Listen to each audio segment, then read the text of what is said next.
Guys, amo na ni ang finished product ko sang gin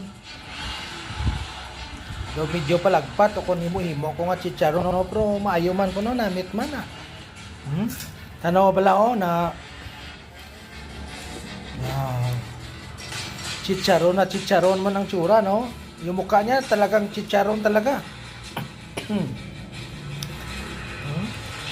Masarap din daw. Yan ang homemade kong ginawang chicharon. Okay?